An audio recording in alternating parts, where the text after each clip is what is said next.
स्वागत है आपका अपना YouTube चैनल एमर्स एकेडमी में। हमने जो एनसीईआरटी का सीरीज स्टार्ट किया था, आज उसका दूसरा दिन है। यानी कि पहले दिन हम लोगों ने 6th क्लास के एनसीईआरटी के चैप्टर 1 को पढ़ा। आज हम लोग चैप्टर नंबर 2 को पढ़ेंगे। इसमें क्या है, इसमें दिया गया है बेसिकली भोजन के घटक के बारे में।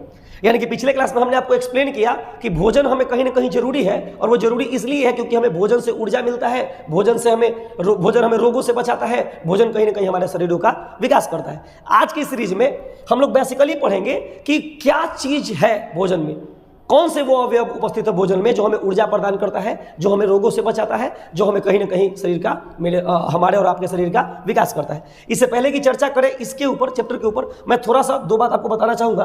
पहली बात ये कि ये प्रत्येक दिन वीडियो 6 से मतलब सुबह में आती है, जैसा कि पहले आज आपको दिखाई दिया होगा।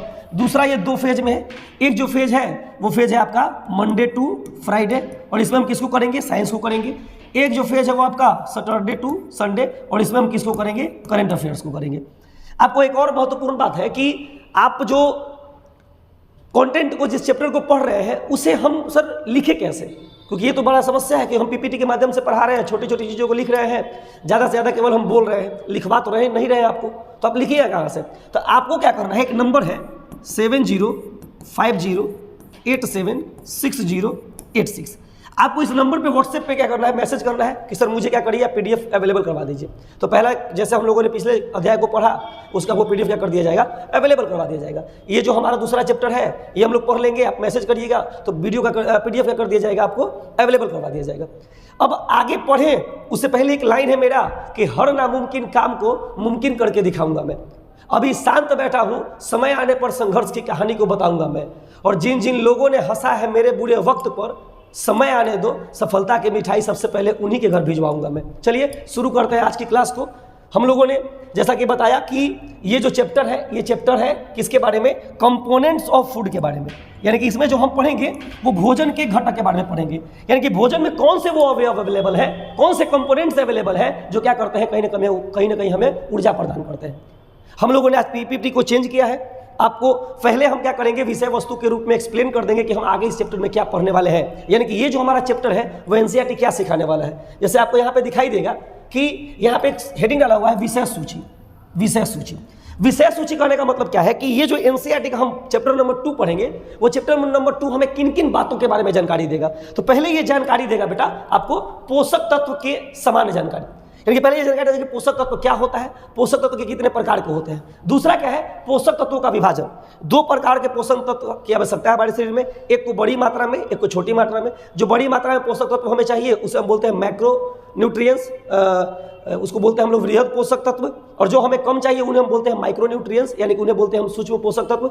तीसरा ये समझाएगा कि पोषक तत्व जो हमारा है, यानी कि जो हम पोषक तत्वों के बारे में पढ़ेंगे उसमें कार्बोहाइड्रेट के बारे में, वसा के बारे में, प्रोटीन के बारे में, विटामिन के बारे में, खनिज के बारे में, ये जो इतना पोषक तत्व है वो हमें कहां से मिलेगा, यानी कि स्रोत क्या है उसका, और दूसरा कार्य क्या है उसका। चौथा जो हमें एनसीईआरटी बताएगा पोषक तत्वों की उपस्थिति के जांच के बारे में। यानी कि वसा है हमारे भोजन में कि नहीं, उसकी जानकारी हमें कैसे मिलेगी।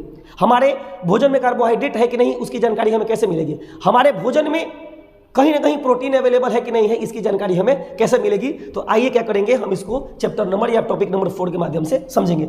ये बताएगा कि कई बार क्या होता है, आपके भोजन में पोषक तत्व उपस्थित होता है और आपकी कुछ गलतियों के कारण क्या होता है, आपका पोषक तत्व कम हो जाता है। जैसे आप धो देते हो या ज़्यादा पका देते हो या आप छील देते हो, तो क्या होता है, आपका पोषक तत्व कम हो जाता है। हम लोग उसके बारे में एक्सप्लेन करेंगे। यहाँ पे अगला जो दिख रहा है महत्वपूर्ण शब्दावली, कुछ शब्दावली पे एनसीईआरटी कवर किया है। जैसे कुपोषण क्या होता है, जैसे मोटापा क्या होता है, जैसे संतुलित आहार क्या होता है, जैसे उसमें एक और दिया हुआ था अभावजन्य रोग क्या होता है। इन सब के बारे में हम पढ़ेंगे। अगला महत्वपूर्ण तथ्य, कुछ हम महत्वपूर्ण तथ्यों को पढ़ेंगे जो एनसीईआरटी में नहीं है या एनसीईआरटी में दिया है, लेकिन हम लोग क्या करेंगे, उसको अलग से कहीं ना कहीं कवर कर लेंगे। और लास्ट में क्या पढ़ेंगे, एक बार रिकैप करेंगे कि हमने इस चैप्टर में क्या क्या सीखा। तो आइए हम लोग शुरुआत करते हैं। पहला जो टॉपिक दिया हुआ है, पहला टॉपिक है इसमें कि भोजन के घटक। भोजन के घटक होने का मतलब यह है कि हमारे भोजन में कुछ अवयव अवेलेबल होते हैं, कुछ अवयव उपस्थित होते हैं, और ये अवयव क्या करते हैं, हमें ऊर्जा प्रदान करते हैं। ये अवयव क्या करते हैं, हमें रोगों से बचाते हैं। ये अवयव क्या करते हैं, हमारे शरीर का विकास करते हैं। और इनको जो एनसीईआरटी एक शब्द से जोड़ा है वो शब्द है पोषक तत्व। पोषक तत्व, पोषक तत्व। फिर से एक बार, हम लोग क्या पढ़ रहे हैं, भोजन के घटक। तो हम क्या बताया कि आपको भोजन में कुछ कंपोनेंट्स अवेलेबल है, कुछ अवयव अवेलेबल है। वो अवयव क्या करते हैं, कहीं ना कहीं हमें ऊर्जा प्रदान करते हैं, कहीं ना कहीं हमें रोगों से बचाते हैं, कहीं ना कहीं हमारे शरीर का विकास करते हैं। और इन्हें जो नाम दिया गया है वो नाम दिया गया है पोषक तत्व।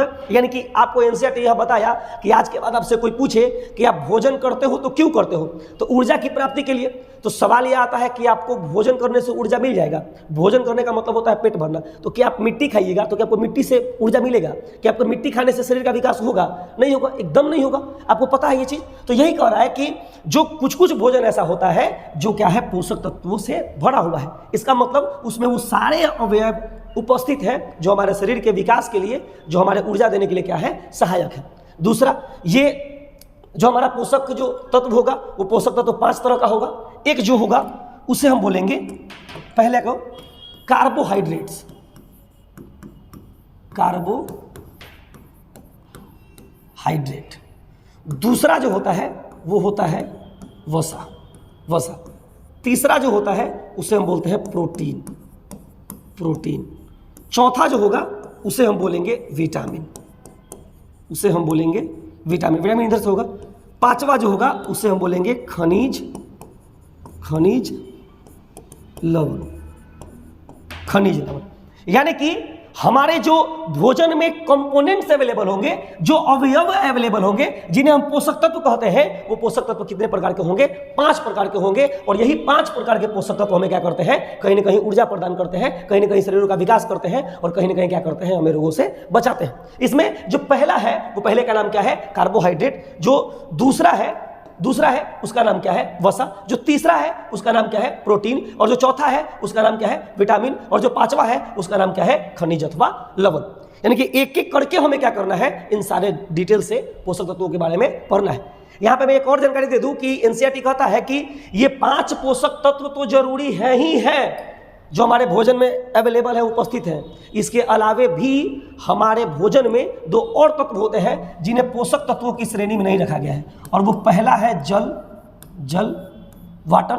और जो दूसरा है उस दूसरे को कहा गया है फाइबर अर्थात रुक्षांश।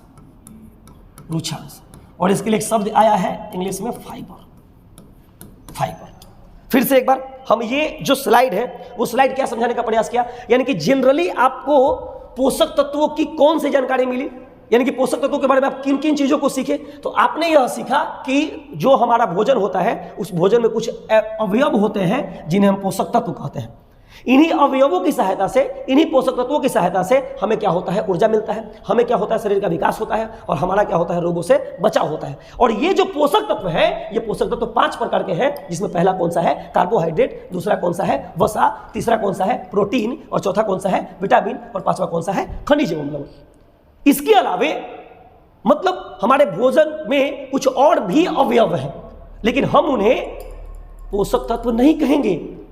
इन 5 के अलावे हमारे जो फूड है, हमारे जो भोजन है, उसमें और भी कंपोनेंट्स अवेलेबल हैं, लेकिन हम उन्हें पोषक तत्व नहीं कहेंगे। और वो 2 कौन कौन से हैं, एक है आपका जल और दूसरा है आपका रुक्षांश। ठीक है, आइए पढ़ते हैं आगे। आगे क्या किया गया है कि जो हमारा पोषक तत्व है उसको 2 वर्गों में विभाजित कर दिया गया है। यानी कि पोषक तत्व जो होता है वो 2 तरह का होता है। एक को बोलते हैं माइक्रो न्यूट्रिएंट्स, उसको बोलते हैं हम लोग वृहद पोषक तत्व। और एक जो होता है उसे हम बोलते हैं सूक्ष्म पोषक तत्व। पहला कौन सा होता है बेटा, वृहद पोषक तत्व। और दूसरा कौन सा होता है, सूक्ष्म पोषक तत्व। जो वृहद पोषक तत्व होता है इसकी मात्रा अधिक होती है, यानी कि इसकी जो मात्रा चाहिए वो हमारे शरीर में अधिकतम चाहिए, अधिक से अधिक चाहिए। इसकी जो जरूरत है हमारे शरीर में, यानी कि इसकी जो मात्रा चाहिए हमारे शरीर में, वो क्या चाहिए, कम चाहिए। दूसरा, ये कौन कौन से है, तो ये आप कहें बेटा, पहला कार्बोहाइड्रेट।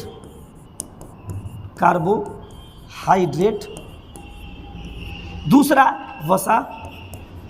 वसा। तीसरा प्रोटीन। ये तीनों क्या है, तीनों है वृहद पोषक तत्व। जो कम मात्रा में हमें चाहिए, अर्थात जिसको एनसीईआरटी सूक्ष्म पोषक तत्व कहता है, वो हमारा पहला है वाटर यानी कि जल, और दूसरा है फाइबर यानी कि रुक्षांश या रेशे। रुचांश, रुचांश। फिर से एक बार, इसने समझाया कि पोषक तत्व क्या होता है, और ये जो स्लाइड है वो बताने का प्रयास कर रहा है कि जो भी पोषक तत्व है वो एक पोषक तत्व ऐसा है जो हमारे शरीर में को बड़ी मात्रा में चाहिए, और एक कुछ पोषक तत्व ऐसा है जो हमें कम मात्रा में चाहिए। जो अधिकतम मात्रा में चाहिए उन्हें हम क्या बोलेंगे, वृहद पोषक तत्व, और जो कम मात्रा में चाहिए उन्हें हम क्या बोलेंगे, सूक्ष्म पोषक तत्व। वृहद पोषक तत्व कितने होते हैं, तो वो 3 होते हैं। उसमें जो पहला है उसे बोलेंगे वसा, दूसरा है उसे बोले पहला कार्बोहाइड्रेट, दूसरा जो है उसे बोलेंगे वसा, और तीसरा कौन सा है बेटा, प्रोटीन। वैसे ही जो सूक्ष्म पोषक तत्व है, नहीं यहाँ पे मिस्टेक हो गया है, जो सूक्ष्म पोषक तत्व है वो ये दो नहीं है, ये तो पोषक तत्व है ही नहीं। इन 3 के अलावा और कौन बच गया, उसमें जो पहला बचा वो बचा खनिज लवण, खनिज लवण, और आपका दूसरा कौन सा बचा, विटामिन, विटामिन, विटामिन। ये 2 क्या है, आपके सूक्ष्म पोषक तत्व है। आगे आइए, आगे हम लोग पढ़ते हैं। करें विभिन्न पोषक तत्वों के कार्य एवं स्रोत। जैसे आपको बताया गया कि 5 प्रकार के पोषक तत्व हैं, 5 प्रकार के पोषक तत्व हैं। इनका क्या है, कोई ना कोई स्रोत है। स्रोत कहने का मतलब क्या है कि हमें ये कहाँ से मिलेगा, हमें ये कहाँ से मिलेगा, हमें कार्बोहाइड्रेट कहाँ से मिलेगा, हमें प्रोटीन कहाँ से मिलेगा, हमें वसा कहाँ से मिलेगा, जितने भी पोषक तत्व हैं 5 के 5, वो हमें किस भोजन से मिलेगा, यानी कि उसका स्रोत क्या है। और दूसरा बेटा इसका कार्य, कार्य यानी कि हम कार्बोहाइड्रेट जो भोजन खाएं उस भोजन में कार्बोहाइड्रेट की मात्रा ज़्यादा है, इसका मतलब क्या है, इसका मतलब क्या है, उससे हमें क्या मिल रहा है, उसका क्या कार्य है। हम जो भोजन किए उसमें विटामिन ज़्यादा है, उसका कार्य क्या है, यानी कि अलग अलग भोजन के अलग अलग क्या है, कार्य है, और अलग अलग क्या है, उसके स्रोत हैं। कितने हैं पोषक तत्व, 5 है, और वो पांचों क्या किया गया है, आपको एक एक करके एक्सप्लेन किया गया है। हम फिर से एक बार चीज़ों को रिकैप कर देते हैं कि पहला बताया गया कि भोजन में कुछ घटक होते हैं, कुछ अवयव होते हैं। वही घटक अवयव क्या होता है, हमारे भोजन के लिए, भोजन में उपस्थित जरूरतमंद चीज़ है जो हमें जरूरी रूप से चाहिए। दूसरा बताया गया कि जो अवयव जरूरी है उसे हम क्या बोलते हैं, पोषक तत्व कहते हैं। और पोषक तत्व कितना है, 5 तरह का है। आप लोग बोलिए मेरे साथ, पहला कौन सा है, कार्बोहाइड्रेट, दूसरा कौन सा है, वसा, तीसरा कौन सा है, प्रोटीन, चौथा कौन सा है, विटामिन, पांचवा कौन सा है, खनिज एवं लवण। फिर एक्सप्लेन किया कि ये 2 तरह के होते हैं। एक होता है जो बड़ी मात्रा में चाहिए, उसे हम क्या बोलेंगे, वृहद पोषक तत्व। ये 3 होते हैं, कार्बोहाइड्रेट, वसा, प्रोटीन। एक होता है सूक्ष्म पोषक तत्व, इसकी आवश्यकता हमारे शरीर में बहुत कम मात्रा में होती है, और ये कौन कौन से होते हैं, पहला खनिज और दूसरा, पहला खनिज लवण और दूसरा आपका होगा विटामिन। फिर ये जो एक्सप्लेन किया कि जो कार्बोहाइड्रेट है वो वसा है, वो प्रोटीन है, विटामिन है, खनिज है, वो किसी पार्टिकुलर फूड मटेरियल से आ सकता है। यानी कि कुछ ऐसे लिमिटेड फूड मटेरियल है, कुछ ऐसे लिमिट में, मतलब कुछ ऐसे भोज्य पदार्थ हैं जहां से हमें क्या हो सकते हैं, सारे के सारे मिल सकते हैं। और जहां जहां से ये मिलेंगे ये उसके स्रोत हो जाएंगे। तो पहले इसको पढ़ेंगे, और दूसरा कुछ ना कुछ इसका कार्य है, हम क्या पढ़ेंगे, कार्यों को पढ़ेंगे। हम यहाँ पे थोड़ा सा आपको एक्सप्लेन कर दे रहे हैं कि पहला जो है वो है कार्बोहाइड्रेट, कार्बोहाइड्रेट। दूसरा जो है वो दूसरा आपका वसा, वसा। तीसरा जो है आपको वो है प्रोटीन, प्रोटीन। चौथा जो है, मैं यहाँ पे थोड़ा सा ऊपर कर देता हूँ, प्रोटीन। चौथा जो है उसको बोलेंगे खनिज लवण, खनिज लवण, खनिज लवण। पांचवा जो है उसे हम बोलेंगे विटामिन, उसे हम बोलेंगे विटामिन। और ये जो 5 है, ये 5 के कुछ इस तरह से काम है कि ये जो 2 है, ये 2 का काम है हमें ऊर्जा प्रदान करना, हमें ऊर्जा प्रदान करना। ये जो 2 बच गए हैं, इनका काम है हमारे शरीर का विकास करना, हमारे शरीर का विकास करना। ये जो 1 है, इसका काम है हमें रोगों से बचाना, रोगों से बचाना, रोगों से बचाना, रोगों से बचाना। फिर से एक बार कि ये जो बोल रहा है कि कार्य क्या है, तो मैंने लिखा कि 5 का ये मोटा मोटी कार्य है जो हम एक एक करके क्या कर लेंगे, अभी उसको पढ़ लेंगे। दूसरा स्रोत क्या है, यानी कि ये जो आपको लिखा हुआ पोषक तत्व तो दिखाई दे रहा है वो किस किस फूड से, किस किस भोजन से आ सकता है। और ये एग्जाम में क्वेश्चन आता है, कार्बोहाइड्रेट कहाँ से मिलता है, या जो आपका पालक है, पालक में कौन सा विटामिन होता है, या पालक से में कौन सा खनिज लवण मिलता है। वैसे ही आपको पपीता के बारे में पूछा जाता है, वैसे ही चावल के बारे में, गेहूं के बारे में पूछा जाता है। यानी कि हम स्रोतों के बारे में हम क्या करेंगे, अभी एक एक करके पढ़ेंगे। आगे आइए, आपको ये दिखाई दे रहा है कार्बोहाइड्रेट। कार्बोहाइड्रेट का पहला हम 2 कॉलम बनाएंगे सबका, जितना एनसीईआरटी बोला है। ज़्यादा अभी हम इसको पढ़ने का प्रयास नहीं करेंगे, पढ़ने का प्रयास नहीं करेंगे। पहला जो है, पहला इसका पढ़ेंगे हम कार्य के बारे में कि कार्बोहाइड्रेट का कार्य क्या है। और दूसरा जो पढ़ेंगे वो हम पढ़ेंगे स्रोत के बारे में कि इसका स्रोत क्या है, यानी कि पहला कार्य क्या है और दूसरा इसका स्रोत क्या है। तो पहला जो कार्य होता है, अभी जैसे मैंने पिछले स्लाइड में बताया कि इसका काम होता है ऊर्जा देना, ऊर्जा देना, ऊर्जा देना। जैसे गाड़ी होता है, तो गाड़ी में क्या चाहिए, पेट्रोल चाहिए उसको आगे बढ़ने के लिए, उसको एनर्जी देने के लिए। वैसे ही हमारे शरीर में कौन सा होता है बेटा, कार्बोहाइड्रेट होता है। कौन होता है, कार्बोहाइड्रेट होता है। इसका काम क्या है, ऊर्जा प्रदान करना। दूसरा स्रोत, यहाँ पे कोई लिखा हुआ दिखा हुआ मिल रहा होगा, लेकिन मैं आपको बता देता हूँ कि इसका जो स्रोत है वो गेहूं, चावल, मक्का, बाजरा, उसके बाद शकरकंद, बहुत सारा ऐसा है। मैं यहाँ पे लिख देता हूँ, गन्ना भी लिख देता हूँ, गन्ना आदि मतलब ये ETC वाला बात कर रहा है। इतने क्या है इसके स्रोत है। और ये आपको इमेज जाना पहचाना लग रहा होगा, ये हमने NCERT से कॉपी किया है। हमारे टीम ने काफ़ी, मैं बताया नहीं कल मैं आपको बता रहा था कि काफ़ी ज़्यादा हम लोग क्या है जुनून के साथ, एक जज्बे के साथ इस बार आए हैं कि क्या किया जाए, आपको मैक्सिमम से मैक्सिमम कंटेंट को दिया जाए और ऐसा पढ़ाया जाए कि आपको दोबारा किसी भी चैप्टर को पढ़ने की आवश्यकता नहीं होगी। कल आपने देखा कि हम MCQ नहीं करवा पाए लास्ट में, क्योंकि पहला चैप्टर में उतना MCQ है ही नहीं, 3, 4, 5, 6 बन सकता है कि हम लोग पौधे के किस किस भाग को खा सकते हैं। तो आज हमने क्या किया है, उस पहले चैप्टर का भी MCQ ऐड कर दिया है। यानी कि इस टॉपिक के लास्ट में जब हम थैंक यू जहाँ पे पढ़ रहे थे, उस थैंक यू के बाद हम लोग क्या करेंगे, MCQ को देखेंगे थोड़ा तेजी में। बाद में क्या कर लीजिएगा, घर पर उसको अच्छे से सॉल्व कर लीजिएगा। बहुत अच्छे से हम लोग तैयारी में है, आपको ऐसे बताया गया था। अब 5 दिन चीज़ों को खूब अच्छे से पढ़िए और संडे को जो टेस्ट होगा यहाँ पर, उस संडे को टेस्ट की तैयारी करिए। और 2 दिन सैटरडे और संडे जो टेस्ट करंट अफेयर होगा उसको घर पे क्या करिए, बैठ करके पढ़िए। यानी कि पूरा का पूरा जिम्मा जो है आप मुझे छोड़ दीजिए, साइंस NCERT का और दूसरा किसका, आपका करंट अफेयर का। वो आपको अच्छे से हम करवा देंगे। और जो एग्जाम दीजिएगा आप पर्सनली आकर के हमें थैंक यू बोलिएगा, आप देख लीजिएगा। क्योंकि हमारा टीम और हम दोनों ही क्या है इस बार बहुत ज़्यादा पोटेंशिएट है आपको पढ़ाने के लिए, बहुत ज़्यादा एग्रेशन में है, बहुत ज़्यादा एक्टिव है हम आपको पढ़ाने के लिए, आपको कुछ सिखाने के लिए। इसमें जैसे ये दिखाई दे रहा है कि पहला कार्य क्या है, तो कार्य है ऊर्जा प्रदान करना। स्रोत क्या है, तो दिया हुआ है आलू, गन्ना। स्रोत क्या है इसका, तो यहाँ पे दिखाई दे रहा होगा आलू, गन्ना, पपीता, तरबूज, आम, मक्का, उसके बाद बाजरा, चावल, गेहूं। मैंने ऐसे मोटा मोटी यहाँ पे लिख दिया है, लेकिन यहाँ पे करिएगा किताब पढ़ लीजिएगा। मैं कल भी बताया था कि किताब आपको पढ़ना ही पड़ेगा। बहुत सारा ऐसा शब्द है, जैसे किन्वन ले लिया जाए, जब उसको आप पूरे लेक्चर को पढ़िएगा या किसी भी यूट्यूब टीचर से पढ़ते हैं या कि किताब से पढ़ते हैं, तो केवल NCERT क्या करता है, कहीं ना कहीं आपको भोजन के घटक में किन्वन के बारे में हल्का सा एक्सप्लेन करता है। मतलब आपको किन्वन के बारे में जानकारी मिलता है, नहीं तो आपको जानकारी नहीं मिलेगा। हम भी आज पूरा पढ़ा देंगे, किन्वन के बारे में ही बताएंगे, नहीं बताएंगे। अरे मजाक कर रहे हैं, हम बता देंगे भाई। जो चीज़ हमें लगे कि बताना चाहिए वो नहीं बताएंगे, ऐसा हो ही नहीं सकता है। पूरा का पूरा हम लोग हैं इस बार तैयार में। आगे आइए, दूसरा आपको दिखाई दे रहा है वो सब सेम। इसका भी हम लोग क्या करेंगे, पहला इसका भी हम लोग क्या करेंगे, पहले हम लोग लेंगे कार्य को कि इसका कार्य क्या है, और दूसरा हम पढ़ेंगे इसके स्रोत को कि इसका स्रोत क्या है। आइए हम लोग देखते हैं इसके कार्य को, स्रोत को। पहला इसका भी कार्य, जैसे मैंने पिछले स्लाइड में बताया था कि इसका भी काम होता है ऊर्जा प्रदान करना, ऊर्जा प्रदान करना।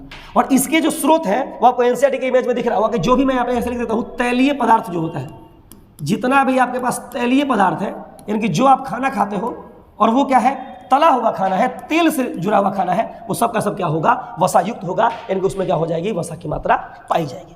इसमें आपको ये इमेज दिख रहे होगा, इसमें दिया गया है सोयाबीन का तेल, नारियल का तेल, सरसों का तेल, सूरजमुखी का तेल, मूंगफली, तिल, गिर, जितना भी घी भी इसमें ऐड हो जाएगा। मैं यहाँ पे नहीं लिखा हुआ है, मैं लिख देता हूँ यहाँ पे, घी भी इसी में क्या हो जाएगा, आपका ऐड हो जाएगा। घी में भी क्या पाया जाता है, वसा पाया जाता है। मक्खन, ये सब जितना भी तैलीय पदार्थ है, चिपचिपा पदार्थ है, ये सब में क्या पाया जाएगा, कहीं ना कहीं आपको वसा पाया जाएगा। और इसका काम क्या है, ऊर्जा प्रदान करना। एक चीज याद रखिएगा कि ऊर्जा प्रदान करना, कार्बोहाइड्रेट और वसा, ये दोनों कैसे संभव है। यानी कि आप अभी मैं बोल रहा हूँ, अभी मैं पढ़ा रहा हूँ, तो मुझे कार्बोहाइड्रेट से ऊर्जा मिल रहा है, लेकिन कार्बोहाइड्रेट का ऊर्जा खत्म हो जाएगा तब क्या होगा, मुझे वसा के रूप में ऊर्जा मिलेगा। और वसा के रूप में ऊर्जा कैसे मिलता है, वसा हमें तत्कालीन ऊर्जा प्रदान नहीं करता, यह क्या करता है, जा करके जमा हो जाता है किसमें, आपका मांसपेशियों में। और धीरे धीरे क्या होता है, ये चीज हमें मोटापा की ओर एग्रेशन कर देता है, यानी कि मोटापा की ओर बढ़ा देता है। फिर से एक बार, ऊर्जा का काम क्या है, वसा का काम क्या है, ऊर्जा प्रदान करना। और स्रोत क्या है इसका, तैलीय पदार्थ। ये NCERT में पिक्चर दिया हुआ है, आप क्या कर लीजिएगा, पढ़ लीजिएगा। दूसरा यहाँ पे हम एक नोट को पढ़ेंगे कि सर एक बात बताइए, अगर कंपेयर किया जाए कार्बोहाइड्रेट में, कंपेयर किया जाए वसा में, तो दोनों में ज्यादा ऊर्जा प्रदान कौन करेगा। तो मैं लिख देता हूं कि वसा जो होगा वो ज्यादा ऊर्जा प्रदान करेगा, किससे, कार्बोहाइड्रेट से, कार्बोहाइड्रेट से। ठीक है, आइए नेक्स्ट स्लाइड की ओर बढ़ते हैं। यहाँ पर आपको दिखाई दे रहा होगा प्रोटीन। यहाँ पे पहले प्रोटीन का हम कार्य पढ़ते हैं कि प्रोटीन का कार्य क्या है। तो प्रोटीन का काम है शरीर का विकास या वृद्धि करना, शरीर का विकास या वृद्धि करना।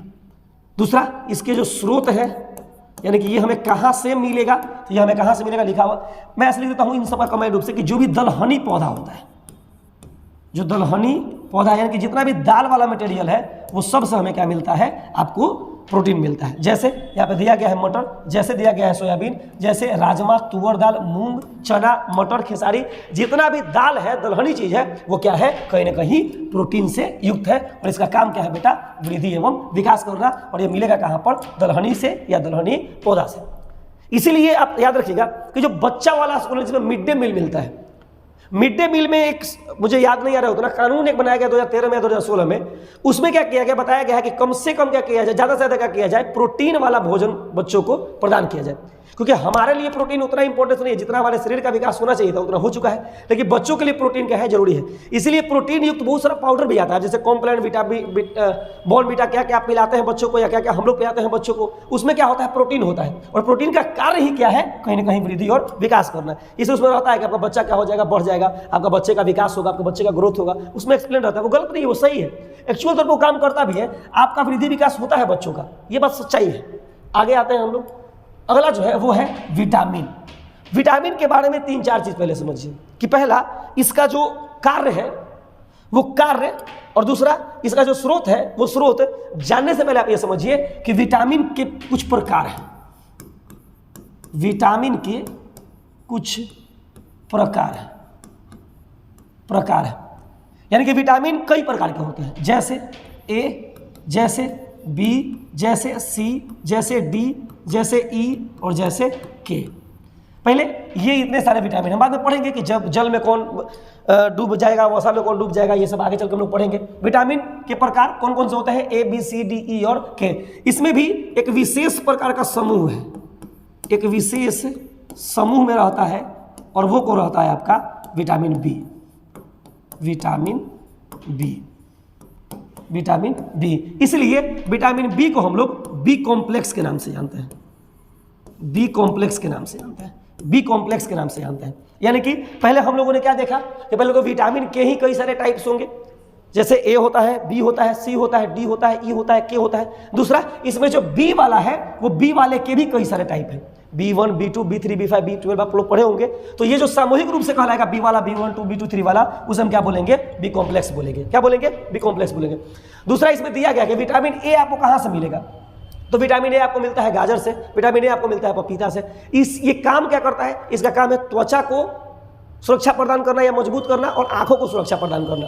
वैसे ही विटामिन बी है, विटामिन बी कई टाइप का होता है, वो हम आगे चल के इसको पढ़ लेंगे, एनसीईआरटी चर्चा नहीं किया तो हम भी चर्चा नहीं करेंगे। ऐसे ही विटामिन सी है, ये कहाँ से मिलता है, खट्टे फलों से, जैसे लिखा हुआ होगा, अमरूद हो गया, नींबू हो गया, आंवला हो गया। इसका काम क्या होता है, जो हमें स्कर्वी रोग होता है, स्कर्वी रोग से क्या करता है, हमें सुरक्षा प्रदान करता है या बचाता है। वैसे ही विटामिन डी है, विटामिन डी कहाँ से मिलता है, पहले तो धूप से मिलता है, ये चीज़ यहाँ पे नहीं लिखा गया है। धूप, जो सूर्य का धूप होता है, आप शरीर में तेल लगा करके धूप में बैठ जाइएगा, आपको कौन सा विटामिन मिलेगा, डी मिलेगा। डी से होता क्या है कि आपको डी की कमी से हड्डियां मजबूत नहीं हो पाती है, हड्डियां कमजोर हो जाती है, और रिकेट नामक एक बीमारी होता है जिसमें क्या होता है, शरीर कमजोर होता है, पैर टेढ़ा मेढ़ा हो जाता है। इसलिए जो छोटा बच्चा होता है ना, वो क्या करते, उसको हम लोग क्या करते हैं, छोटे बच्चे में धूप में लिटा करके खूब तेल से मालिश करते हैं, क्योंकि जब तेल से मालिश करने के बाद वो धूप में रहा तो उसे कौन सा विटामिन मिला, विटामिन डी। और जब विटामिन डी मिला तो उसकी हड्डियां क्या हो गई, मजबूत हो गई, और वो रिकेट्स नामक रोग से क्या हो गया, दूर हो गया। ये अब ऐसा नहीं होता है। आजकल की महिलाएं जो आ रही हैं नए ट्रेंड पे, उनको पता भी नहीं है कैसे मालिश किया जाता है, कैसे क्या किया जाता है। उनकी बस एक ही जिम्मा होती है, किचन वाला काम अच्छे से कर लेते हैं। मतलब बच्चों की जो एक जिम्मेवारियां हैं, तो मुझे ऐसा निजी तौर पे लगता है, पहले की जो मम्मी या दादियां कर पाती थी वैसे नहीं कर पा रही हैं।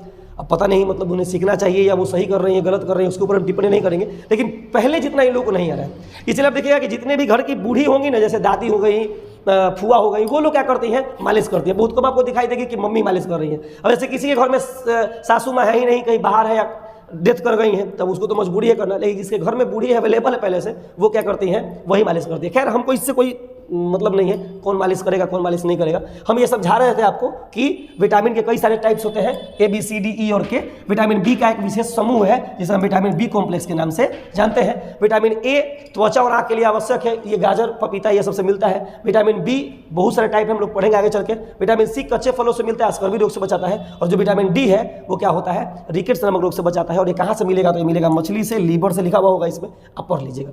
आगे आइए, कहा है खनिज एवं लवण। खनिज लवण, पहले इसका कार्य क्या है, तो सेम इसका भी जो कार्य होता है वो कार्य होता है शरीर का विकास करना, शरीर का विकास करना, ग्रोथ करना। और ये अलग अलग टाइप का होता है, मतलब हमारे शरीर में अलग अलग प्रकार से जा सकता है, अलग अलग प्रकार से पाया जाता है। जैसे हमारे यहाँ हमारे शरीर में कैल्शियम होता है, पहला जैसे मैं लिख देता हूँ यहाँ पे कैल्शियम होता है, कैल्शियम होता है। दूसरा लोहा होता है, लोहा होता है। तीसरा आयोडीन होता है, आयोडीन होता है। चौथा आप लिख लो फॉस्फोरस, फॉस्फोरस होता है, फॉस्फोरस होता है। अब ये सब हमें कहाँ मिलेंगे, मतलब किस किस भोज्य पदार्थ में? तो कैल्शियम हमें कहाँ से मिलता है? दूध से व अंडा से, यह हमें मिल जाएगा। दूसरा लोहा में कहाँ से मिलेगा? तो हरी सब्जियों से, हरी सब्जियों से। तीसरा आयोडीन कहाँ से मिलेगा? तो ये तो नमक से ही मिल जाएगा, इसमें पोटेशियम और फास्फोरस दोनों मिल जाता है। और फास्फोरस कहाँ से मिलेगा? ये भी मिलेगा हरी सब्जी से, हरी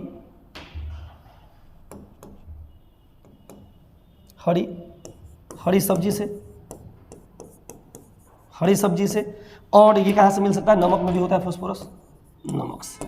ठीक है, फिर से एक बार हम लोग खनिज लवण के बारे में पढ़ रहे थे। खनिज लवण जो होते हैं वो अलग अलग प्रकार से हमारे शरीर में आते हैं, अलग अलग प्रकार से कार्य करते हैं। जैसे पहला कौन सा है? कैल्शियम, ये दूध अंडा से मिलता है। दूसरा कौन सा है? लोहा, ये हरी सब्जियों से मिलता है। तीसरा कौन सा है? आयोडीन, ये नमक से मिलता है। चौथा कौन सा है? फास्फोरस, ये हरी सब्जी और नमक में पाया जाता है। काम क्या है इसका? तो काम है शरीर का विकास करना। आगे आइए, जल। बताया गया था कि 5 पोषक तत्वों के अलावे हमारे जो भोज्य पदार्थ है उसमें 2 तत्व और उपस्थित होते हैं, लेकिन वो ऊर्जा प्रदान नहीं करते हैं, वो कहीं ना कहीं हमारे शरीर का विकास नहीं करते हैं, वो कहीं ना कहीं हमें रोगों से नहीं बचाते हैं, इसलिए हम उन्हें पोषक तत्वों में शामिल नहीं करते हैं। और ये 2 कौन कौन से थे? जल और रुचांश यानी कि फाइबर। तो पहले जल के बारे में पढ़ते हैं कि जल का पहले कार्य पढ़ते हैं कि इसका कार्य क्या है, यानी कि जल के क्या कार्य है।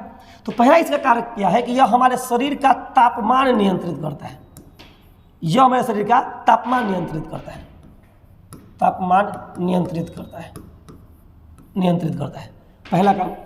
दूसरा काम यह है इसका है कि पोषक तत्वों का परिवहन करता है, पोषक तत्वों का परिवहन, परिवहन क्या करता है? परिवहन। ये जल क्या क्या है? काम है।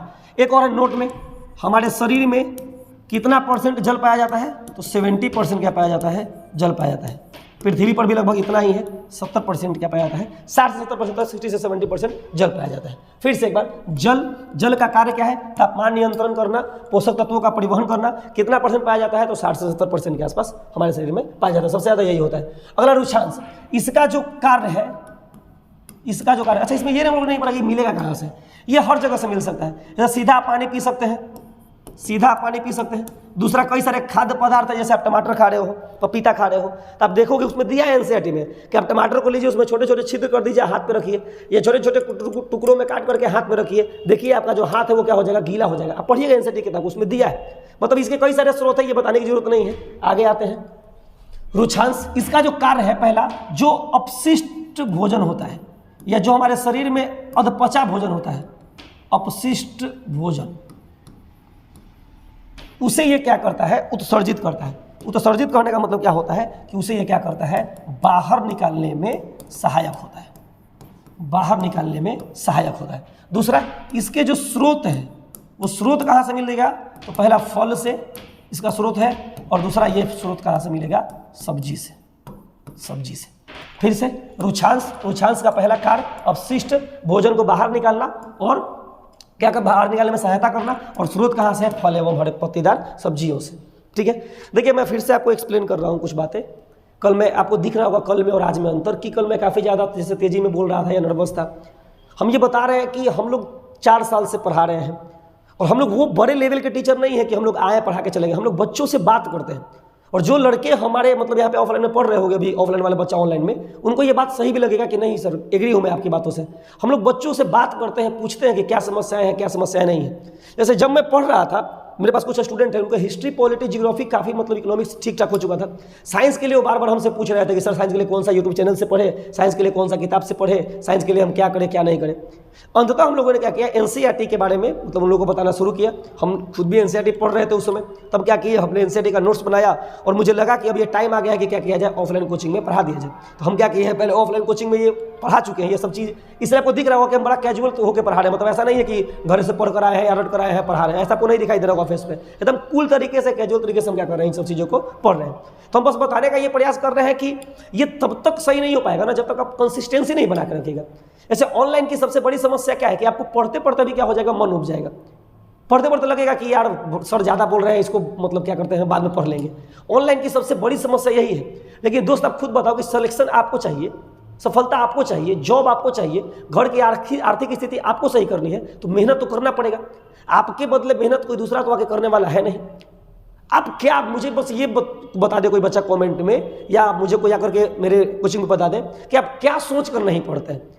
हम लोग जो चीज़ पढ़ लिए हैं उन सब चीज़ों को भी 4-5 बार 10 बार रिपीट करते हैं, क्योंकि हो ना हो इस बार क्या हो जाए, सिलेक्शन हो जाए।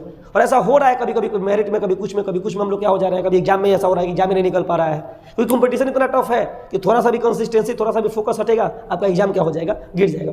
तो इन्हीं सब अनुभव के आधार पर क्या करते हैं, हम लोग बच्चों से बातचीत करते हैं। ये जितना जो पढ़ाया जा रहा है एकदम ईमानदारी से पहले टॉपिक को पढ़ लीजिए, उसके बाद लास्ट में एमसीक्यू दिया हुआ है, एमसीक्यू को पढ़ लीजिएगा। आप कल टेस्ट रखा गया है, कहाँ पर, कोचिंग में, दोपहर 12 बजे के आसपास टेस्ट होगा, टेस्ट रखा गया है। आप अगर के इस एरिया के अगर बच्चे हैं 10 किलोमीटर 12 किलोमीटर के रेडियस में, आप अगर टेस्ट दे लीजिएगा। टेस्ट में क्या फायदा होता है मैं बता देता हूँ थोड़ा सा, कि मान लीजिए कि 100 हम क्वेश्चन दिए और 100 क्वेश्चन में आपका 90 नंबर आया। आप ऑनलाइन टेस्ट मारे या घर पे से पढ़े, तो आपको देखने में क्या लग रहा है कि यार हम बहुत बढ़िया नंबर लेकर के आए हैं, आप खुश हो जाइएगा। लेकिन ऑफलाइन में आए तो ऐसे बच्चे बहुत सारे आपके नज़र में होंगे, आपके आसपास में होंगे, जो इससे भी ज़्यादा नंबर लेके आएगा। यानी कि आप 90 लाए हैं तो कोई 92 लाएगा, कोई 95 लाएगा, कोई 96 लाएगा। और तब आपको ऐसा नहीं है कि खुशी फिर भी होगा, लेकिन फिर आपके मन में एक रहेगा कि हमें अगली बार क्या करना है, इन सबसे ज़्यादा लेके आना है। जो कि ऑनलाइन प्लेटफॉर्म के प्रैक्टिस सेट में या घर बैठकर प्रैक्टिस सेट मारते हैं तो ये चीज़ नहीं हो पाता है। तो आप जुड़िएगा, इसी माध्यम से पढ़ाई करना है। उद्देश्य है कि 2024 में किसी तरीके से आपको सफल बनाना है, हमको सफल बनना है, तो हम सफल बनेंगे, आपको सफल बनाएंगे। लेकिन कुछ चीज़ों के, कुछ गाइडलाइन को, कुछ क्राइटेरिया को फॉलो करना पड़ेगा। और उसमें यह है कि आप 5 दिन साइंस को पढ़िए और आकर के संडे को टेस्ट दीजिए। आप सैटरडे संडे को करंट अफेयर पढ़िए, हमारे पास मैसेज करिए, व्हाट्सएप पे नंबर दे दिया गया है, हम क्या करेंगे, आपको उसका PDF आपके व्हाट्सएप के ऊपर भेज देंगे। आइए आगे बढ़ते हैं, ज़्यादा बात नहीं करेंगे। आगे करें पोषक तत्वों की उपस्थिति की जाँच। यानी कि एक यहाँ पे दिया गया होगा, ये मंड के लिए देखो, मंड हमारा होता है ना जो कार्बोहाइड्रेट होता है, ये कार्बोहाइड्रेट के रूप में ही क्या होता है, कार्बोहाइड्रेट जो है वो मंड के रूप में ही क्या रहता है, हमारे शरीर में कहीं ना कहीं जमा होता है। दूसरा प्रोटीन, तीसरा वसा के बारे में नहीं दिया है, वसा भी एनसीईआरटी एक्सप्लेन किया है कि हम जैसे मंड या कार्बोहाइड्रेट की जांच हम कैसे करेंगे। तो आपको दिख रहा होगा कि यहाँ पे आयोडीन का क्या लिया गया है, एक मतलब लिया गया है घोल। यानी कि आपको क्या करना है, चेक करना है कि हमारे भोजन में कार्बोहाइड्रेट अर्थात मंड है कि नहीं है। तो आप क्या करिए, कोई भोजन को उठाइए, जैसे इसमें आलू को दिखाई दे रहा है कि आलू को उठाइए, आलू को काटिए, और आलू को काटने के बाद क्या करिए, आप उसके ऊपर आयोडीन के घोल का, यहाँ पे मैं लिख दे रहा हूँ, आयोडीन के घोल को आप 2-4 बूंद डालिए। और अगर वह क्या हो गया, काला नीला हो गया, काला नीला हो गया, इसका मतलब यह है कि वो सक्सेस हो गया, यानी कि उसमें कार्बोहाइड्रेट उपस्थित है। तो ये आपको दिया है, उसमें एक्सप्लेन करके आप उसको पढ़ लीजिएगा। मैं फिर से थोड़ा सा चर्चा कर दे रहा हूँ कि उसमें परीक्षण दिया है कि वसा की जांच हम कैसे करेंगे। ये आपसे पूछ देगा कि वसा के परीक्षण हेतु किस मतलब विलेन का होना जरूरी है, तो किस विलेन का, आयोडीन विलेन का। जैसे यहाँ पे लिखा गया है, क्या किया जाता है, या जब आयोडीन विलेन को आलू के ऊपर यानी कि कार्बोहाइड्रेट युक्त पोषक तत्व के ऊपर 2 बूंद या 4 बूंद गिराया जाता है तो उसका कलर कैसा हो जाता है, तो कैसा हो जाता है, काला एवं नीला हो जाता है। वैसे ही दिया प्रोटीन के बारे में, आपको 2 लेना है। एक यहाँ पे दिया हुआ है बोतल में कास्टिक सोडा, और आपको लेना है कॉपर सल्फेट। कॉपर जो सल्फेट है इसको डालना है 2 से 4 बूंद, और इसको डालना है 10 बूंद। ये डालना कहाँ पर है, जिसमें प्रोटीन पाया जाता है। जैसे प्रोटीन बेसिकली अंडा में पाया जाता है। मान लीजिए आप अंडे को क्या करिए, टुकड़ा बना लीजिए महीन महीन करके, और उसको एक ट्यूब ये होता है मतलब परखनली होता है, उसमें आप डाल दीजिए। और डालने के बाद क्या करिए, 2 बूंद डालिए आप कॉपर सल्फेट के विलियन को, और 10 बूंद डालिए आप कास्टिक सोडा के विलियन को, और देखिए कि उसका जो रंग है वो रंग कैसा हो जाएगा, बैगनी हो जाएगा। कैसा हो जाएगा, बैगनी हो जाएगा। और जैसे ही बैगनी हुआ, मान लीजिए कि हमारा जो भोजन था उसमें कहीं ना कहीं प्रोटीन उपस्थित था। अगला एक वसा के बारे में कि सर वसा की जानकारी कैसे, उसमें दिया है। वसा के लिए कुछ नहीं करना है, आप कागज लीजिए, आप कागज के ऊपर कोई भी भोज्य पदार्थ को रखिए और फिर उसको हटा दीजिए। अगर उसमें लग गया वो चीज़, धब्बा जैसा हो गया, उसमें वसा है। एग्जाम्पल ले लो, आप मैं समझाता हूँ इसको प्रैक्टिकल रूप से। आप समोसा खाते हो, समोसा तला हुआ उठा के लाओ और उसको कागज में रख लो और उसको पैकेट में रख लो। और 2-4 मिनट बाद क्या करना, बाहर निकालना। समोसा हटा भी दोगे तो भी जो तेल है वो क्या हो जाएगा, कागज पे लग जाएगा। अब ये नहीं करना तो उसको अंदर ही रखे रहना, पता चलेगा कि सारा का सारा जल गया, वो गर्म होता है तेल उसका, ये काम नहीं करना है, ठीक है। मैं क्या बताया अभी कि जैसे ही आप किसी भी जिसमें वसा पाया जा रहा है उसको किसी कागज पर रखिएगा तो उसमें जो तेल होगा ना, जो चिपचिपा पदार्थ, वो क्या हो जाएगा, लग जाएगा। और जैसे ही लग गया यानी कि आपको दाग धब्बा दिख गया, उसमें वसा उपस्थित है। यानी कि ये जो हमें लाइन है, ये लाइन हमें क्या समझाने का प्रयास कर रहा है, ये लाइन हमें यह समझाने का प्रयास कर रहा है मेरे दोस्तों कि आप एक माध्यम से मंड की अर्थात कार्बोहाइड्रेट का जांच कर सकते हैं, आप एक माध्यम से प्रोटीन की जांच कर सकते हैं, आप एक माध्यम से वसा का जांच कर सकते हैं। आपको प्रोटीन की जांच करने के लिए कास्टिक सोडा, कॉपर सल्फेट का विलयन लेना पड़ेगा और उसको डालना पड़ेगा अंडा में या कहीं ऐसे भोज्य पदार्थ पे जिसमें प्रोटीन की मात्रा उपस्थित है। उसका रंग कैसा हो जाएगा, बैंगनी हो जाएगा। यहाँ पे आपको आयोडीन का विलयन डालना पड़ेगा और उसका रंग कैसा हो जाएगा, काला और नीला हो जाएगा। वसा में क्या होता है, जिस कागज पे आप रखिएगा तो वसा में से कुछ चिपचिपा मतलब जो तेलीय पदार्थ है वो क्या हो जाएगा, वहां पर लग जाएगा। आगे आइए नेक्स्ट, करें पोषक तत्वों का नष्ट हो जाना। ये इसमें एक्सप्लेन किया है कि कभी कभी ऐसा होगा कि भोजन में पोषक तत्व होता है लेकिन वो नष्ट हो जाएगा। और वो इस कैसे नष्ट होगा, तो पहले नष्ट होगा कि आप क्या कर दिए, ज्यादा तापमान पे, अधिक तापमान पर उस भोजन को क्या कर दिए, आप पका दिए। अधिक तापमान पर पकाने से पोषक तत्व नष्ट हो सकता है। दूसरा, अधिक जल में पकाने पर, अधिक जल में पकाने पर आपका पोषक तत्व नष्ट हो सकता है। तीसरा, उसको छीलने पर, कुछ ऐसे पोषक तत्व है छीलने पर भी क्या हो जाएगा, आपका पोषक तत्व नष्ट हो जाएगा। चौथा, छीले हुए सब्जी या फल को धोने से क्या हो जाएगा, आपका कहीं ना कहीं जो है वो पोषक तत्व क्या हो जाएगा, कम हो जाएगा। उसी में दिया है चौथा, आपको देखे होंगे दाल और चावल के बारे में दिया है, आप पढ़िएगा उसको। दाल और चावल, दाल चावल को क्या करिएगा, अधिक धो दीजिएगा, 3 बार 10 बार 5 बार धो दिए, अधिक धो दिए तो क्या हो जाएगा, नष्ट हो जाएगा। ये एक हमें हिंट दे रहा है बेसिकली तौर पे कि कोई लड़की होती है या लड़का होता है, लड़की मान लीजिए, लड़का तो खाना बनाता है तो हॉस्टल वाला बनाता है, मतलब मान लीजिए कि लड़की हो या लड़का हो, कान में बड्स लगा लेगा और सोना बाबू से बात करते रहेगा अपना, और धो रहा है, 1 बार धोया, 2 बार धोया, 3 बार धोया, 4 बार धोया, 5 बार धोया, पता चला कि बात करते करते 10-12 बार धो दिया। तो ज्यादा धो देने से क्या हो जाएगा, आपका पोषक तत्व जो है वो नष्ट हो जाएगा। किसमें, दाल में और चावल में। वैसे ही कोई होता है जो सेब को छील के खाता है। अब सेब को धो के खा लिए तो कोई बात नहीं है, आप सेब को लाए, उसको छीले, फिर धोए, फिर खा रहे हो, पता चला पोषक तत्व क्या हो गया, कम हो गया। फिर आप कोई होता है, आप अंगूर को, कोई लड़की लोग या लड़का लोग होता है अंगूर को छील के खाएगा, वो दिखाएगा कि हम रईस हैं, छील के खा रहे हो, गया पोषक तत्व। अगर आप अधिक जल में पकाना, आप चावल क्या हो गया, चावल को आप डाल दिए, डालना चाहिए 10 केजी पानी डाल दिए, 25 केजी पानी, धीरे धीरे उबलने दे रहे, धीरे धीरे चावल का पूरा पोषक तत्व क्या हो जाएगा, उसी वाष्प के माध्यम से उड़ जाएगा या माड़ के में तब्दील हो जाएगा। वैसे अधिक तापमान पे आप क्या चाहिए, चावल बनाया, जल्दी कुकर में सीटी मरवा दिए, उससे भी क्या होता है, पोषक तत्व कम हो जाता है। स्टूडेंट लाइफ में ये सारा चीज होता है जी, सारा। जो लड़के हॉस्टल में रहते होंगे ना वो एग्री होंगे, ज्यादा ताप पर भी हम लोग पका देते हैं, अधिक जल में भी पका देते हैं, छीलना तो आम बात हो गया है, छीले हुए सब्जी फल को धो देते हैं। हम लोग स्टूडेंट लाइफ में सब कुछ करते हैं जो बाहर हॉस्टल में रहते हैं। खाना वाला समस्या जहाँ पर आएगा वहाँ पे समस्या भी हम ही के सामने दिखाई देगा और समाधान भी हम ही लोग के सामने ही दिखाई देगा। चलिए आगे आते हैं, ज़्यादा बात न करते हुए। महत्वपूर्ण शब्दावली, उसमें क्या किया है कि कॉलम बाई कॉलम कुछ चीज़ों को एक्सप्लेन किया है। आप उसको पढ़िएगा थोड़ा सा ध्यान से। मैं बार बार पढ़िएगा इसलिए बोल रहा हूँ ना, क्योंकि जब तक पढ़िएगा नहीं ना चीज़ों को, तब तक आपके माइंड में वो कंपाइल नहीं हो पाएगा, एडजस्ट नहीं हो पाएगा। उसके लिए क्या है, कहीं ना कहीं बहुत ज़्यादा जरूरी है कि आप क्या करिए, कहीं ना कहीं किसी न किसी माध्यम से आप किताब को पढ़िए। 1 बार पढ़िए, 2 बार पढ़िए, 3 बार पढ़िए, इतना हाईलाइट कर दीजिए कि किताब का जो है ना वो कोई हिस्सा बचे नहीं, तब आप एक्चुअल तौर पे सच में एनसीईआरटी के फैन हो चुके हैं। पहले आता है शब्दावली के बारे में। अभावजन्य रोग क्या होता है, मैं बोल दे रहा हूं, लेकिन आपको जो नोट्स जाएगा आपके व्हाट्सएप पे जो आप मैसेज करिएगा उसमें सब कुछ लिखा हुआ है इसके बारे में। अभावजन्य जो रोग होता है, लंबे समय तक पोषक तत्वों की कमी के कारण, लंबे समय तक क्या होता है, पोषक तत्व का कमी होता है। लंबे समय तक पोषक की कमी, पोषक पदार्थ की कमी, उससे क्या हो जाएगा, कहीं ना कहीं अभावजन रोग हो जाएगा। यानी कि लंबे समय तक पोषक तत्वों के नहीं मिलने के कारण जो रोग होता है उसे हम क्या बोलते हैं, अभावजन रोग कहते हैं। अगला जो है संतुलित आहार। संतुलित आहार करने का मतलब क्या है कि आपको न ज्यादा ऐसा भोजन लेना है जिसमें पोषक ज्यादा हो, आपको ऐसा आहार भी नहीं लेना है, और ना आपको ऐसा आहार लेना है जिसमें पोषक जो है वो कम हो। यानी कि वैसा भोज्य पदार्थ जिसमें सीमित मात्रा में या हमारे जितना हमें चाहिए उतनी मात्रा में क्या हो, पोषक तत्व उपस्थित हो, वैसे भोजन को हम क्या बोलते हैं, संतुलित भोजन कहते हैं। वैसे एक दिया गया है मोटापा के बारे में, ज़्यादा आप पोषक तत्वों को या फैटी चीज़ को खाइएगा तो आपका जो मांसपेशियाँ है वो क्या हो जाएगा, ज़्यादा चौड़ा हो जाएगा, आप क्या हो जाएगा, मोटा हो जाएगा। वैसे यह दूषित भोजन के बारे में, दूषित भोजन मतलब उसमें दिया गया है कि आप खाना को ढकिएगा नहीं, पढ़िएगा उसको, खाना को ढक के नहीं रखते हैं या खाना को साफ सफाई के माध्यम से नहीं बनाते हैं तो खाना क्या हो जाता है आपका कहीं ना कहीं दूषित हो जाता है। या वैसा भोजन जो एक मतलब स्वच्छता के माहौल में नहीं बनाया जाए वो क्या हो जाएगा, दूषित भोजन कहलाएगा। लड़की लोग भी जैसा होता है, कभी कभी वो म्यूको समझते हैं, नेटा चूते रहेगा, पता चला कि जाना है कहीं और पहुंचने के लिए, उतरना उठाई उसी में पोंछ के रख दी, कौन देख रहा है भाई। नई नई जो बहू आती है वो तो और ज़्यादा ऐसे करती होंगी। खैर मजाक कर रहे हैं, मेरा ये सब इरादा नहीं है आपको कि जो नई बहुएं हैं अगर वो वीडियो देख लेगी या जो लड़की है वो वीडियो देख लेगी तो वो मेरी बातों का ही बुरा मान जाएंगी। आइए आगे पढ़ते हैं। कुपोषण क्या होता है?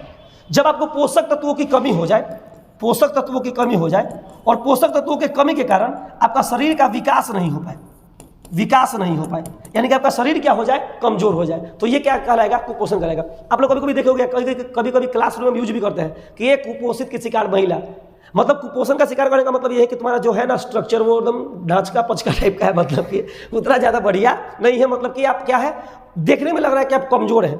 अगर आपका कमजोरी का रीजन कुछ और है, प्यार मोहब्बत, तो वो चीज़ कुपोषण नहीं है, वो कुछ और है।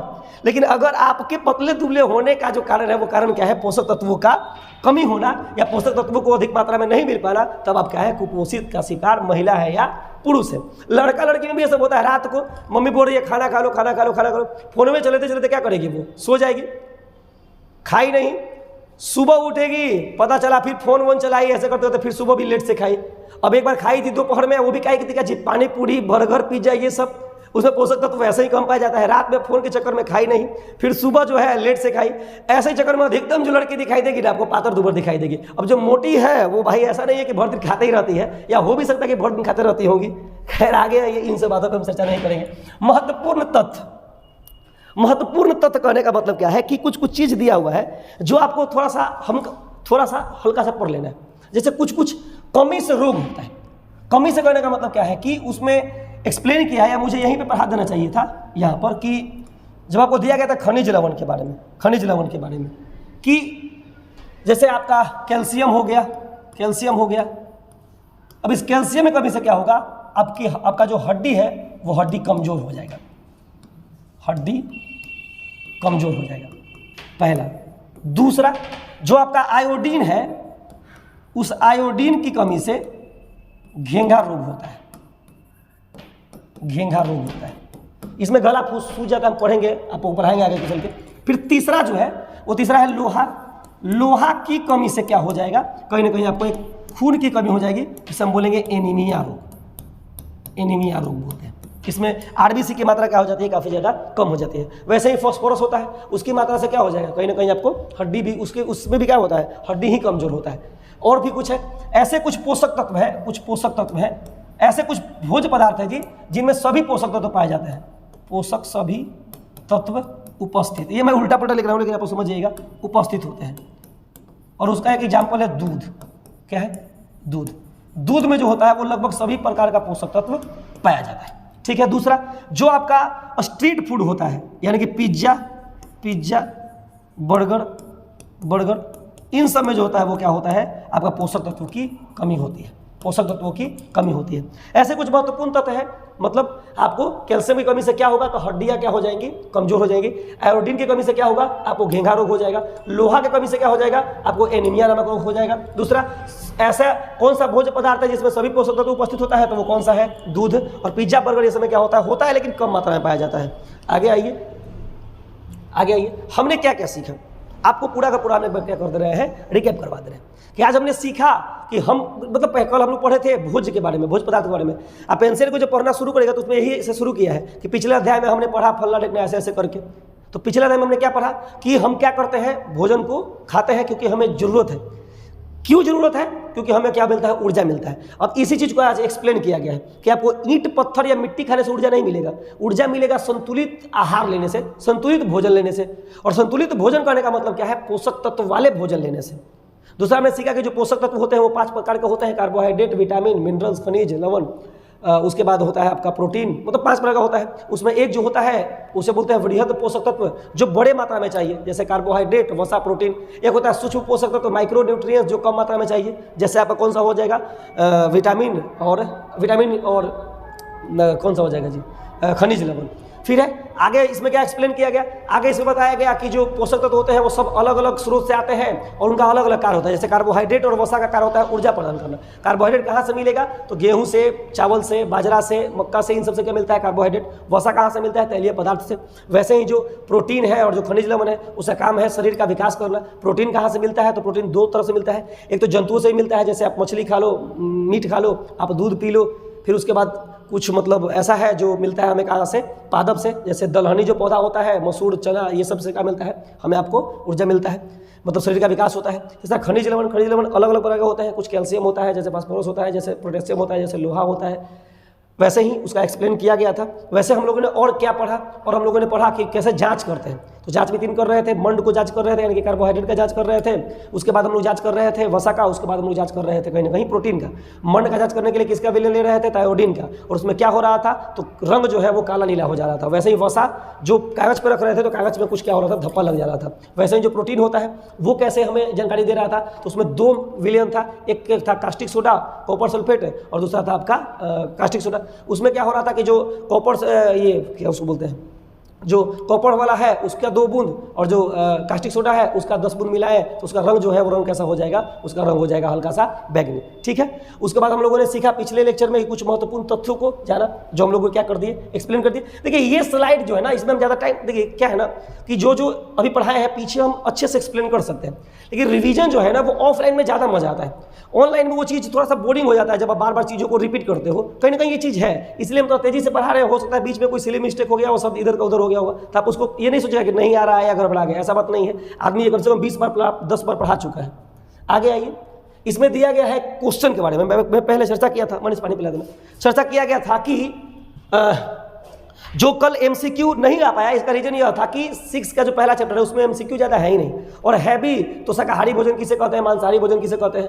एक जहाँ से क्वेश्चन आ सकता है वहाँ से कि आलू का कौन सा भाग, आलू क्या मतलब पौधे का किस भाग है, कौन सा भाग है, तो वो तना है। मूली कौन सा भाग है, वो है जड़ है। तो मतलब यहाँ पे जो क्वेश्चन पीछे छूट गया था हम यहाँ पे क्या किए हैं, कवर करने का प्रयास किए हैं। यानी कि अभी जो एक स्लॉट है 5 मिनट में, थोड़ा जल्दी में हम क्या करेंगे, अभी इन चीज़ों को कंप्लीट कर देंगे। जैसे पहला क्वेश्चन है कि किस पौधे के बीजों का सेवन किया जाता है, तो किसका किया जाता है बीजों का, सोयाबीन का। किसका, सोयाबीन का। नेक्स्ट है निम्नलिखित में से कौन सा पोषक तत्व नहीं है। आपको दिखाई दे रहा होगा कि पानी को, जैसे मैंने बताया था कि 2 तरह का पोषक तत्व होता है, एक 5 जो होता है वो पोषक तत्व है, और 2 जो है जल और फाइबर वो पोषक तत्व नहीं है। इसका आंसर क्या हो जाएगा, पानी अर्थात वाटर। आगे आ जाए, वह पदार्थ जो जीवन और विकास को बनाए रखने के लिए आवश्यक है वह कहलाता है, वो क्या है, पोषक तत्व कहलाता है। आगे है कि आयोडीन की कमी से कौन सा रोग होता है। अभी मैंने बताया था कि घेंघा रोग होता है, ग्वाइटर बोलते हैं इसको। आगे आइए, स्कर्वी जो रोग है किसकी कमी से होता है, तब बताया था विटामिन सी की कमी से कौन सा रोग होता है, स्कर्वी रोग होता है। आगे रिकेट्स से एक बीमारी है, रिकेट्स जो बताया गया था उसमें कि विटामिन डी की कमी से होता है, हड्डियां कमजोर हो जाती हैं। तो बीमारी किसमें पकड़ता है, ये हड्डियों में।